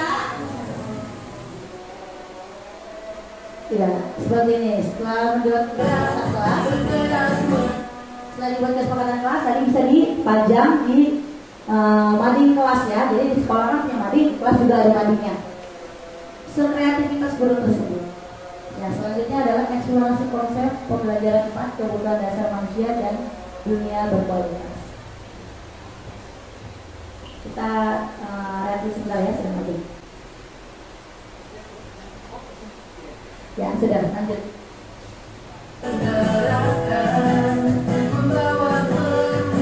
Stop. Ya, kebutuhan dasar manusia. Kita sebagai manusia butuh apa sih? Rasa kasih sayang dan rasa diterima, penguasaan. Ini saya lambangkan dengan beberapa gambar. Kebebasan kupu-kupu, karena kupu-kupu punya sayap, binatangnya cantik, jadi saya taruh kupu-kupu. Kemudian kesenangan balon. Kenapa? Karena balon itu ketika kita lepas dia bebas kan? Bebas apa? Terbang di atas. Jadi kebebasan. Nah, ini adalah terutama hidup, kebutuhan dasar manusia. Lanjut lagi.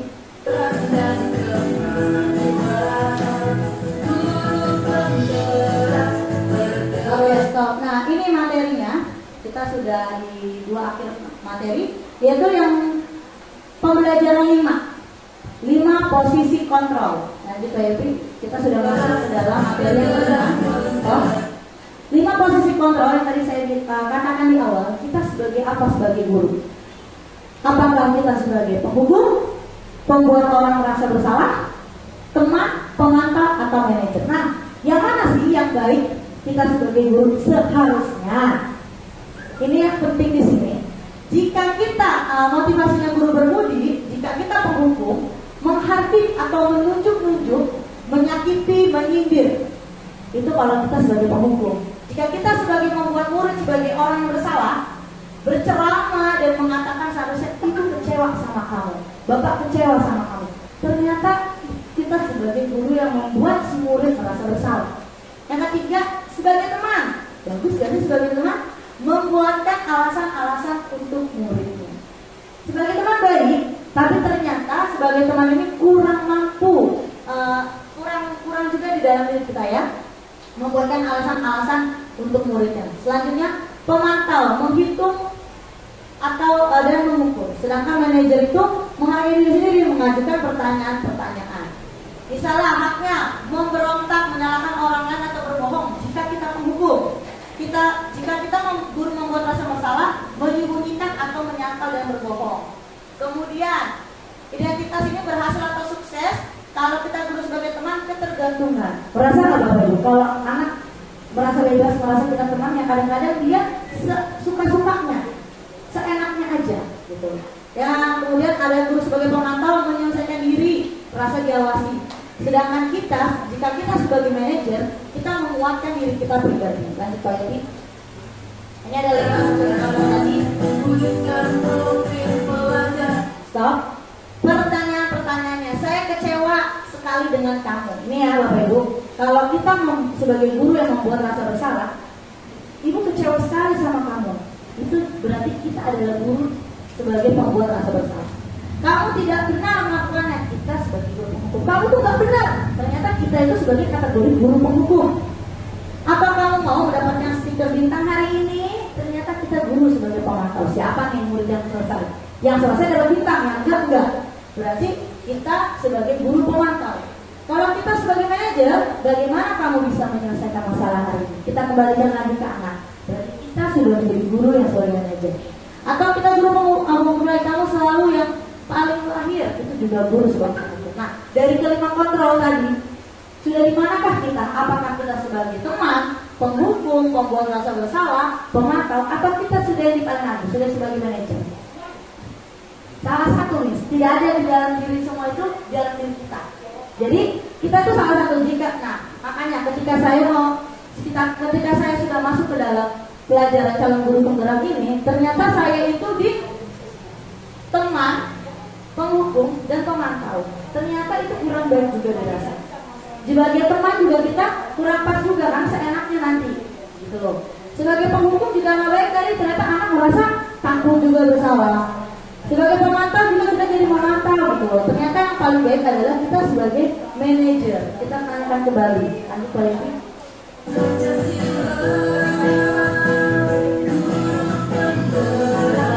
Nah, bergeraknya antara peraturan pemantau itu konsekuensi atau hadiah. Sedangkan nilai-nilai manajer, ketika kita sebagai guru, sebagai manajer, kita memperbaikinya. Lanjut Pak Ibu.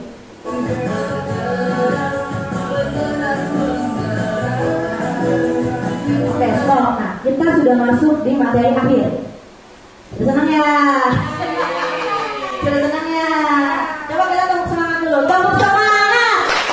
Semangat. Yes, yes. Oke, ini materi terakhir nih.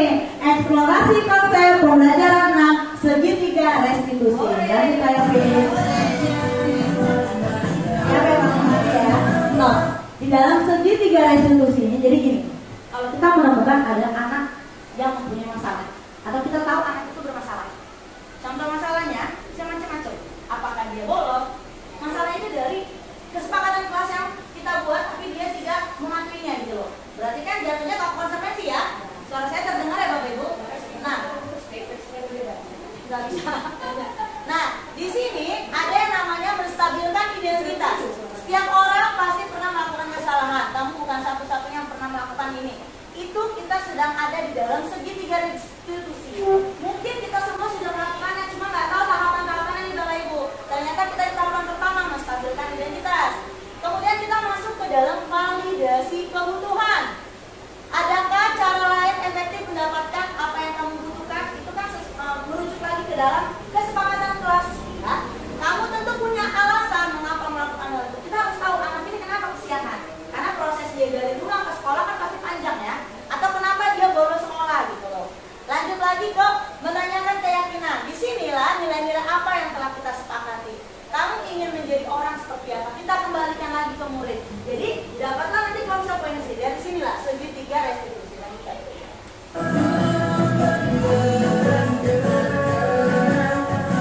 Ya, stop. Tadi yang saya bilang, menstabilisasi identitas untuk membuat anak yang merasa gagal karena berbuat salah menjadi positif terhadap dirinya. Jadi nggak selalu dia merasa bersalah itu jadi takut. Dia harus mengakuinya ya. Kenapa itu terjadi gitu loh? Siapa yang salah? Bapak Ibu lebih tertarik untuk menyelesaikan masalah. Kalau kamu menyalahkan dirimu sendiri terus-menerus, apakah kamu bersikap baik pada dirimu? Ini ada di dalam menstabilkan identitas. Nah, kita masuk ke dalam segi restitusi yang kedua, yaitu validasi kebutuhan. Membantu murid untuk mengenali basic atau keperluan nih ya, kebutuhan dasar yang ingin dipenuhinya ketika melakukan kesalahan itu. Pada dasarnya setiap tindakan manusia tujuannya adalah memenuhi basic atau keperluannya. Apakah itu power, freedom, kebebasan, love, and religion, cinta ya, atau kebutuhannya, fun atau survival. Contohnya, kamu bisa saja melakukan hal yang lebih buruk, tapi kamu tidak melakukannya. Nah, kita sedang ada di dalam validasi kebutuhan. Pernahkah kita bertanya kepada murid, apa yang penting bagi kamu? Ternyata itu kita sudah ada di segitiga restitusi. Lanjut Pak. Nah, di dalam segitiga restitusi yang terakhir, ada yang namanya menanyakan keyakinan. Anak melihat kesalahannya dihubungkan dengan norma sosial dan nilai-nilai yang mendasari manusia berinteraksi dengan orang lain. Contoh, apa nilai yang kita percaya di kelas kalau kita sudah membuat kesepakatan atau keyakinan kelas ya? Nilai-nilai universal apa yang telah kita sepakati? Kelas yang ideal itu seperti apa sih nak? Kamu ingin jadi apa nak? Nah, ini kita sudah di dalam segitiga restitusi yang terakhir, yaitu menanyakan keyakinan.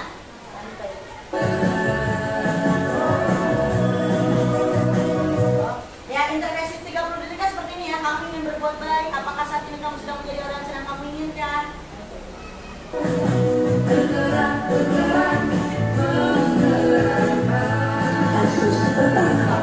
Ya, jadi di sini saya akan memberikan contoh. Sebelumnya memberikan contoh tentang bagaimana menjalankan segitiga restitusi.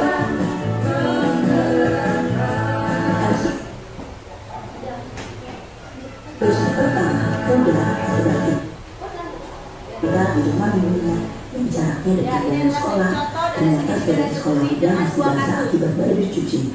Huda mau ngirim chat kepada ibu guru bahwa ia sakit sehingga tidak masuk ke sekolah. Nyatanya Huda tidak sakit dan memilih bolos sekolah.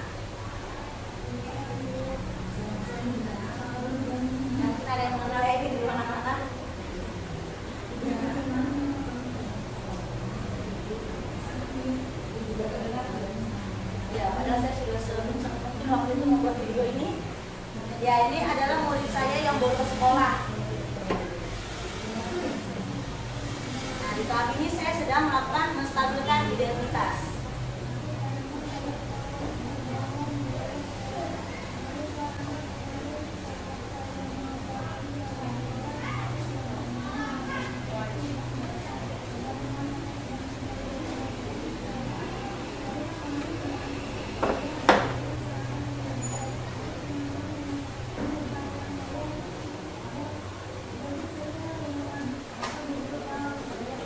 Selanjutnya masuk ke validasi tindakan yang salah.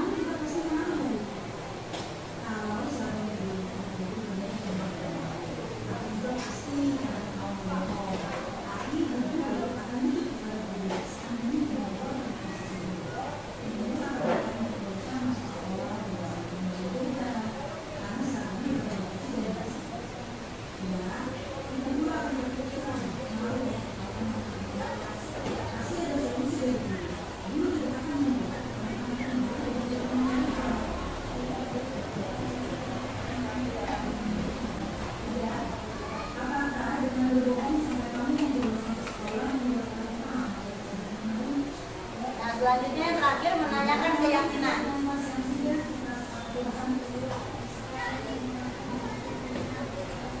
Nah, di tahap ini saya menanyakan tentang kesepakatan kelas.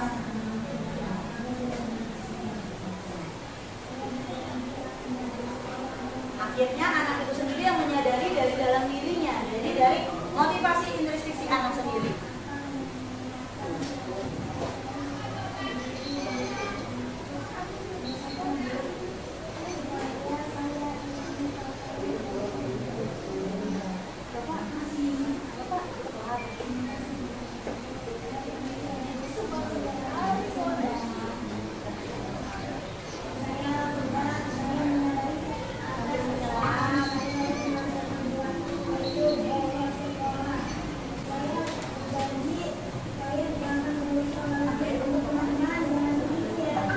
Kasus kedua, Pas Aki sering datang terlambat ke sekolah sehingga banyak materi pelajaran yang tertinggal. Pas Aki sering terlambat akibat menonton dan membuat video TikTok hingga larut malam.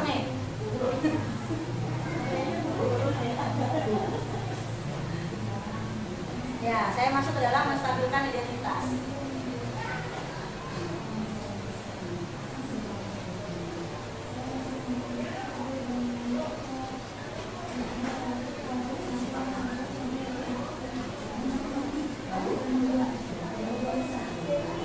Lanjut ke validasi tindakan yang salah.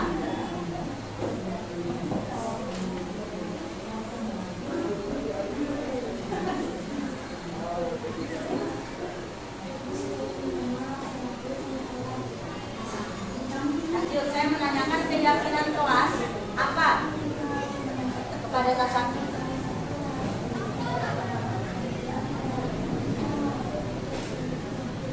Saya menanyakan kembali seharusnya seperti apa konsekuensinya dan balik lagi dia bertanggung jawab sendiri karena ada motivasi dari dalam dirinya.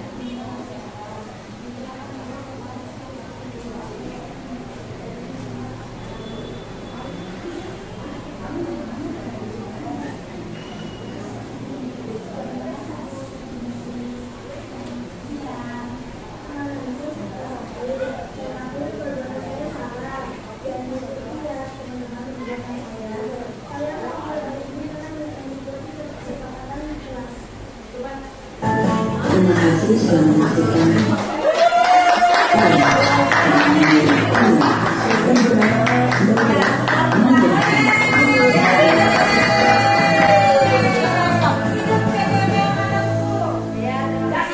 Selanjutnya saya melakukan refleksi nih sebelum ditutup doa oleh Pak Mukominya. Hal baru apa yang mengubah paradigma saya yang saya dapatkan? Kira-kira ada yang mendapatkan hal baru? Masih ya, kita masih memberikan dukungan kepada anak. Oke, ada linknya. Oh ya, tepuk tangan dulu, benar. Ternyata ada kita mau berlaku sebagai murid. Kalau Pak Mukomin apa? Dapat kesepakatan itu diberikan ada kesepakatan bersama, ada sanksi yang bersama Oh yang ya, harus kita taati. iya. Ketika kita membuat kesepakatan kelas itu, kita bertanya nanti kepada anak kalau ini tidak terjadi konsekuensinya apa. Jadi si anak sudah tahu semua. Jadi lebih Lanjut yang kedua, perasaan apa yang muncul sama untuk di sesi ini, khususnya makna di situ yang mau dikasih. Bagaimana perasaan Bapak Ibu semua di sini?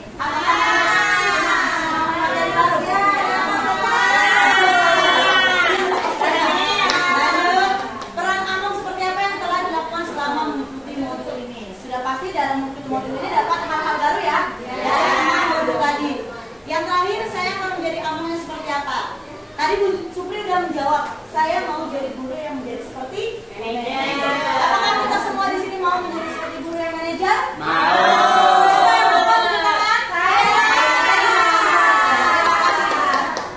Sekian presentasi saya hari ini dari 6 materi tadi. Untuk Bapak Ibu semuanya, saya ucapkan terima kasih kesediaan waktunya di sini menyaksikan presentasi saya hari ini. Acara saya kembalikan lagi kepada Bu Amang. Bu Amang, maaf kita udah ganti daripada itu. Ya. Ibu Meriana selanjutnya itu udah menutup dengan membaca Alhamdulillah Rabbil Alamin. Alhamdulillah Rabbil Alamin. Hari ini mohon maaf apabila ada kata-kata yang kurang berkenan di hati Ibu Bapak. Terima kasih. Wassalamualaikum warahmatullahi wabarakatuh. Waalaikumsalam.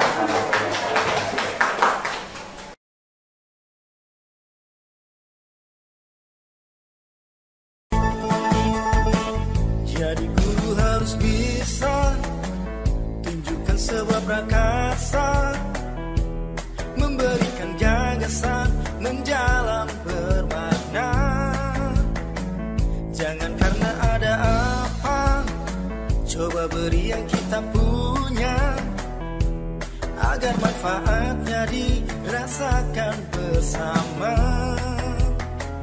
Jadi guru harus bisa melakukan aksi nyata, menumbuhkan budaya positif di sana. Semua memang tidak mudah, ayo kita berusaha. Semua atas seizin yang maha kuasa. Cobalah untuk kita berkolaborasi, menjalin tujuan bersama, meningkatkan diri. Semua harapan demi berpihak kepada murid. Guru penggerak, bergerak, bergerak menggerakkan, membawa perubahan dan kemajuan. Guru penggerak, bergerak, bergerak menggerakkan, wujudkan profil pelajar Pancasila.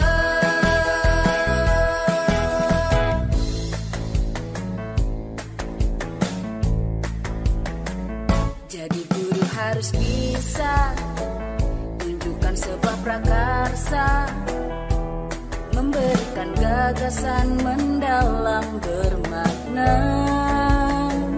Jangan karena ada apa, coba beri yang kita punya, agar manfaatnya dirasakan bersama.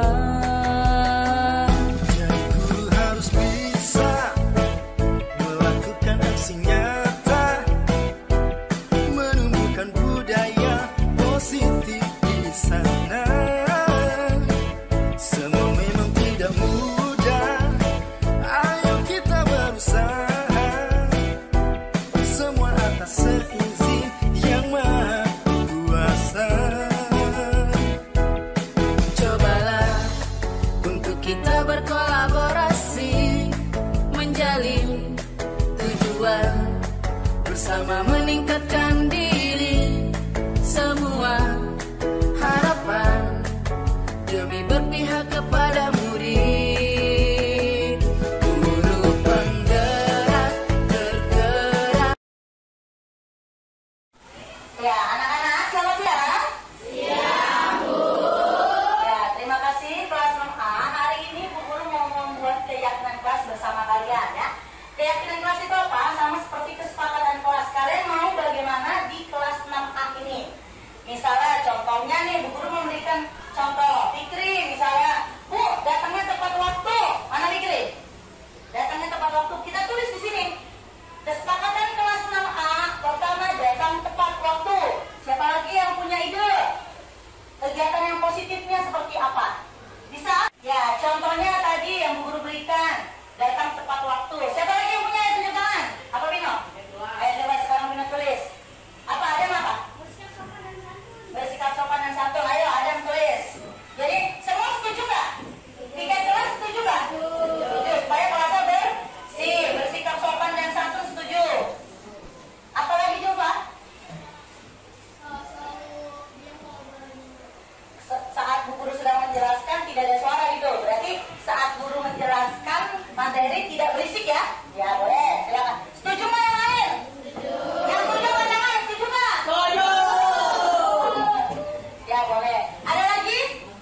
menggunakan seragam hari apa sesuai dengan harinya ya. Lanjut, tidak salah kata Arka. Lanjut, saling tolong-menolong dan tidak mengejek nama orang tua. Ya, ada lagi? Ya, berbagai apa? Tidak bolos. Tidak bolos. Silakan ditulis. Yang ke-14 katanya tambah tidak bolos. Berarti jangan bolos sekolah ya. Misalnya kamu kecapean, kemarin habis jalan-jalan, besok kan nggak mau sekolah, minggu jalan-jalan, Senin nggak sekolah. Itu sama aja. Kamu melanggar kesepakatan kelas yang telah kamu buat bersama bu guru dan teman-teman di kelas. Ya. Sudah? Jadi tidak boleh bolos ya. Bergerak menggerakkan, membawa perubahan dan kemajuan. Guru penggerak, bergerak, bergerak menggerakkan, wujudkan profil pelajar Pancasila. Guru penggerak, bergerak, bergerak menggerakkan, lingkungan belajar jadi aman dan nyaman. Guru penggerak, bergerak, bergerak menggerakkan, pendorong transformasi pendidikan. Guru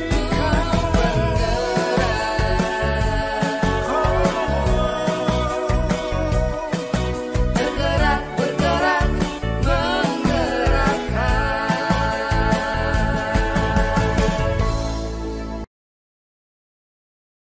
Kasus pertama, Huda sedang tinggal di rumah bibinya yang jaraknya dekat dengan sekolah. Ternyata seragam sekolah Huda masih basah akibat baru dicuci.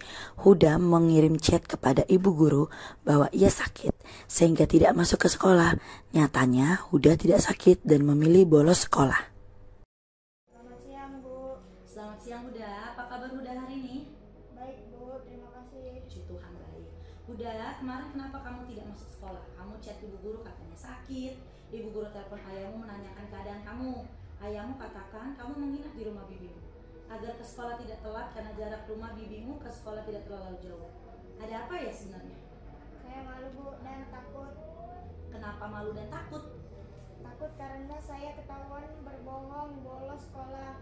Malu karena kemarin saat saya mau pakai seragam sekolah ternyata seragamnya baru dicuci dan basah.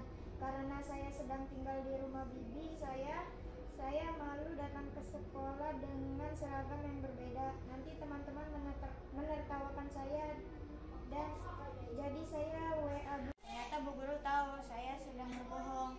Takut dan malu wajar. Ibu guru juga pasti malu kalau seragam bu guru berbeda dengan teman-teman bu guru. Takut juga pasti karena ketahuan berbohong. Tapi ibu guru akan jujur kepada guru. Seandainya ibu guru ada di posisi Huda, ibu guru akan bertanya, bolehkah masuk sekolah dengan seragam yang berbeda? Karena seragamnya baru dicuci dan basah. Udah, ibu guru akan berterus terang, malu ditertawakan teman-teman di kelas. Pasti ada solusi dari guru. Guru tidak akan membuat anak-anaknya malu dan tidak nyaman belajar. Iya, Bu, hal yang saya lakukan kemarin tidak baik. Udah, apakah dengan berbohong sampai kamu membolos masuk sekolah membuat kamu paham materi pelajaran kemarin? Tidak, Ibu Guru. Udah, kamu ingat keyakinan kelas yang sudah kita sepakati bersama? Bu, kita harus menerapkan kedisiplinan. Salah satunya harus rajin masuk ke sekolah, Bu. Lalu apa yang akan kamu perbuat agar keyakinan kelas kita dapat terlaksana? Saya berjanji akan rajin sekolah dan tidak berbohong lagi tentang kehadiran sekolah saya kepada Ibu Guru. Saya juga akan menyiapkan seragam sekolah saya secara mandiri malam untuk besoknya, Bu, supaya saya ingin pakaian sudah tersedia. Baik, udah. Terima kasih. Terima kasih, Bu Guru. Saya permisi ya, Bu. Selamat siang. Selamat siang, Huda. Nama saya Huda. Saya menyadari atas kesalahan saya yang telah saya perbuat, yaitu bolos sekolah. Saya berjanji saya tidak akan bolos sekolah lagi. Untuk teman-teman jangan ditiru ya. Kasus kedua, Tasaki sering datang terlambat ke sekolah sehingga banyak materi pelajaran yang tertinggal. Tasaki sering terlambat akibat menonton dan membuat video TikTok hingga larut malam. Selamat siang Tasaki, apa kabar kamu hari ini? Baik, Bu, terima kasih. bangun siang, Bu. Kenapa kamu bisa bangun kesiangan? Apa yang sudah kamu perbuat di malam hari? Saya asik nonton TikTok, Bu, dan main TikTok hingga larut malam. Saya sampai lupa waktu. Menonton TikTok dan membuat TikTok boleh-boleh saja. Terlambat masuk sekolah juga hal yang biasa. Tapi jangan karena keseringan menonton TikTok dan membuat video TikTok sampai larut malam mengakibatkan kamu sering masuk terlambat ke sekolah. Ya, Bu, saya minta maaf. Saya akui saya salah. Tasaki, kamu ingat keyakinan kelas yang sudah kita sepakati bersama?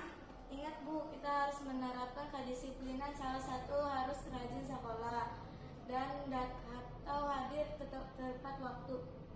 Lalu apa yang kamu perbuat agar keyakinan kelas kita dapat dilaksanakan?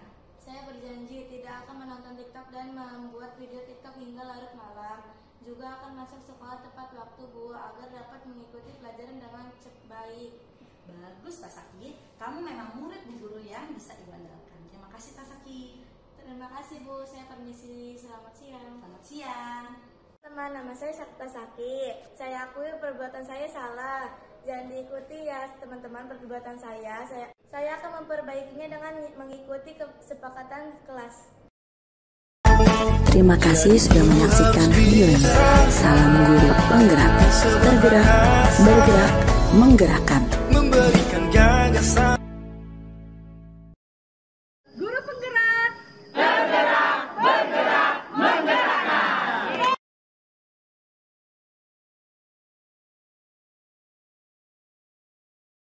Assalamualaikum warahmatullahi wabarakatuh. Selamat sore dan salam sejahtera buat kita semua. Pertama-tama saya katakan nama saya Mukromin, guru senior dari SD Anjelincing 01 pagi. Dalam kesempatan ini kami ingin menyampaikan sesuatu yang hasil daripada prosentase teman kita, yakni Ibu Meliana Silitonga, guru CGP angkatan 10, di mana kami merasa mendapatkan tantangan, mendapatkan ilmu yang baru yang sekiranya ini hal yang sangat positif buat diterapkan dan dilaksanakan di sekolah kami. Karena melalui presentasi yang disampaikan oleh teman kita Ibu Meliana Silitonga, kami tergugah bahwa ternyata diseminasi budaya positif itu sangat harus diterapkan dalam kehidupan, baik saat anak-anak ada di kelas, baik pada saat anak ada di lingkungan sekolah, dan bahkan mungkin pada saat anak itu ada di luar sekolah, dalam hal ini di masyarakat. Sejujurnya bahwa diseminasi budaya positif ini akan memberikan kesan kepada peserta didik bahwa dia harus bertanggung jawab terhadap apa yang ia lakukan, terhadap apa yang ia kerjakan, karena semuanya akan berdampak pada hasil yang akan didapatkan, hasil yang akan diraih oleh anak-anak dalam melaksanakan baik aturan-aturan itu ada di dalam kelas yang sudah disepakati menjadi suatu kesepakatan bersama, maupun kesepakatan itu bisa diterapkan dalam peraturan yang ada di sekolah. Demikian, kami berharap semoga kita semua bisa mengambil hikmah, mengambil pelajaran, mengambil ilmu dari presentase guru kita Bu Meliana Silitonga. Selamat kepada Ibu Meliana, semoga sukses terus untuk membawa kemajuan prestasi dia secara akademik maupun non-akademik, dan salam untuk selalu sukses kepada Ibu Meliana. Sekian, terima kasih. Assalamualaikum warahmatullahi wabarakatuh.